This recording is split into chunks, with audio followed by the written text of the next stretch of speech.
¿Qué método crearías para transmitir un mensaje con nivel de canal? Buenos días, mi equipo está conformado por Daniela Martínez, Omar Lascano y Romina Arcas. Nosotros les vamos a explicar acerca de la teoría de comunicación según Bateson. La pregunta, como ya lo mencioné, es justamente ¿qué método crearías o cómo funcionaría para transmitir un mensaje con el nivel de canal?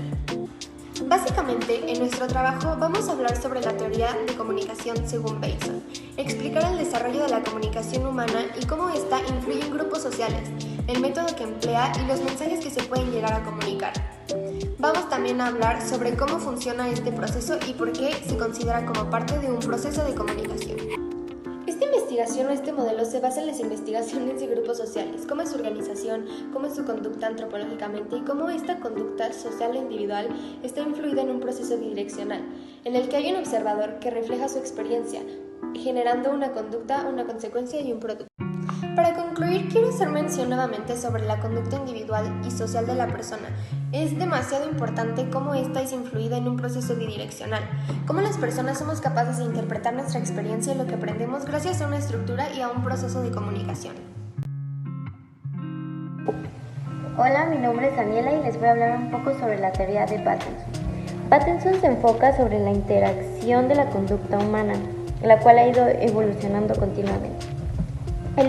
Él opinaba que la organización de un grupo humano era similar al de un ser vivo. Esto quiere decir que era organizado y adaptado. Consideraba que la conducta personal y social de una persona era influido en un proceso bidireccional y recíproco. Bateson reconocía que las personas analizan su experiencia, no solo en base a lo que experimenta, sino también por lo aprendido durante el proceso. Bueno, yo les voy a compartir mi conclusión sobre el tema que me tocó exponer. Y bueno, para mí la teoría de Bateson es sumamente importante, ya que muestra cómo interpretamos las experiencias y cómo podemos aprender a través de los métodos de enseñanza. También que la retroalimentación es fundamental para la comprensión y pues sería todo. Muchas gracias. Muy buenas tardes, yo soy Omar y yo presentaré el tercer párrafo de la teoría de la comunicación de Bateson. Para llegar a la mayoría de intercambios que se produjo en un importante número de mensajes metacomunicativos, tenemos que explicar que primero Bateson presentó las paradojas de abstracción presentes en el proceso comunicativo. Esto conllevó que al trabajo con un grupo de colaboradores abordaran en aquella ciudad. Integraron un proyecto que estaba formado por John Weichel. Este era un profesional de la antropología cultural y este fue un discípulo por Bateson. Bueno, la función de este médico era estudiar los efectos en la psicoterapia de las paradojas de la abstracción y orientó su trabajo con familias de esquizofrénicos. Este nivel se adecuaba a la concepción de la multiplicidad. Estos niveles fueron vistos desde el punto de vista lógico. Todo esto mientras Bateson desarrollaba sus avances en la relación del juego, de las nutrias, además participar en el abordaje de los pacientes esquizofrénicos. Bueno, este grupo creía que la mayoría de los intercambios están compuestos por un importante número de mensajes metacomunicativos implícitos. ¿A qué nos referimos en esto de mensajes metacomunicativos implícitos? Bueno, demos como referencia esto. Nosotros estamos jugando un juego y entonces el marco del juego es lo que estamos dando a entender. Otro ejemplo podría ser en una clase. Estamos en una clase. En esta clase no necesitamos saber el contexto, porque ya lo sabemos. O sea, de lo que estamos dando a entender, supongamos en una clase de ciencias, ya sabemos el contexto de lo que se va a referir. Ese es el marco de lo que se trata. Esto referimos con lo metacomunicativo. Este grupo también sospechaba que aplicando la lógica formal a diversos contextos comunicativos surgirían aspectos trascendentes. Entonces, la mayoría de intercambios son un importante número de mensajes comunicativos. ¿Qué entendemos por la comunicación de abstracción? Bueno, esta es una operación mental que no solo se utiliza para entender el lenguaje, sino también para imaginar, para la comprensión lectora, también para asociar recuerdos. Por ejemplo, vas por la calle y percibes un olor que te recuerda a la comida de tu abuela y te recuerda a tu abuela. En esto tienes la capacidad para asociar un olor, o una persona o una comida. Bueno, ¿y qué entendemos por canal? El canal es por donde se transmite. ¿Dónde se transmite este mensaje? Un ejemplo podría ser el celular o también algún tipo de red social. El chiste de que canal es cómo se transmite ese mensaje, ¿con qué? Bueno, entonces, los mensajes se intercambian en múltiples niveles de abstracción y de canales. Para llegar a esto de los niveles metacomunicativos, Bateson se enrola como teórico de la comunicación. Entonces, la paradoja de la abstracción presentes en el proceso comunicativo. Esto fue lo que guió el trabajo. Esto mientras en un grupo de colaboradores guió en Norteamérica.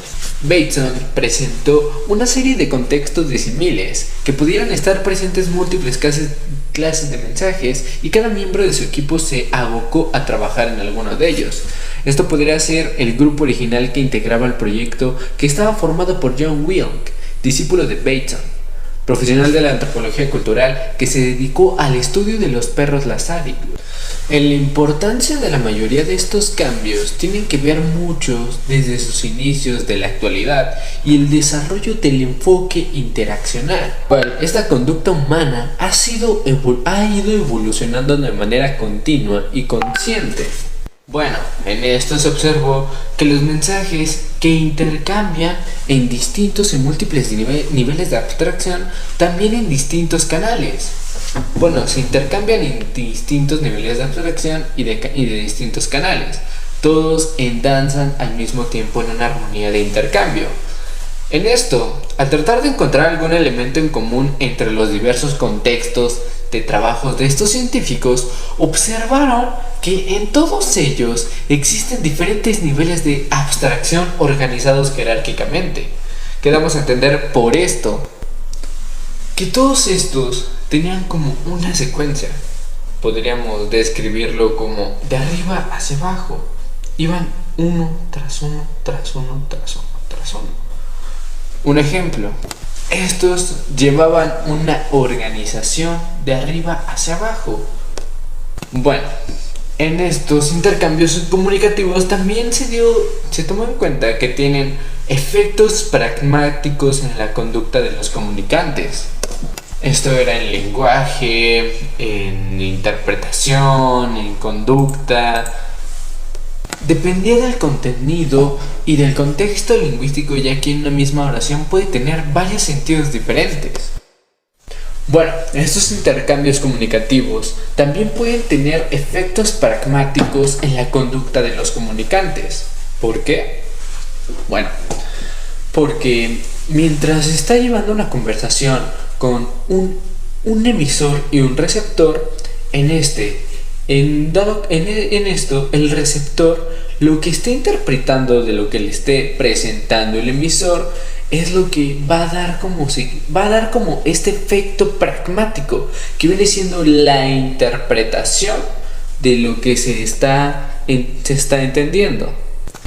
Bueno, tenemos que dar por entendido que en la comunicación existen mensajes primarios o de forma verbales y mensajes clasificadores que son metacomunicativos.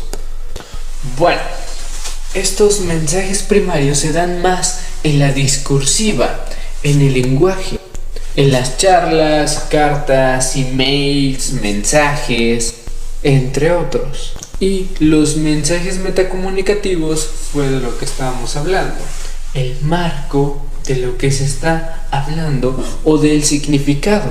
Bueno, pueden ser discriminados adecuadamente por los comunicantes. La discriminación lógica de niveles no sucede, se crean trastornos de intensidad o consecuencias. Bueno, como manera de conclusión, sin estos intercambios, ni el importante número de mensajes metacomunicativos implícitos, no sabríamos lo que estamos comunicando. Y también los mensajes que se intercambian en múltiples niveles de abstracción y de canales, que gracias a ellos podremos saber la interpretación de lo que estamos hablando, de lo que estamos comunicando. Y que los intercambios comunicativos son efectos pragmáticos de la conducta de los comunicantes.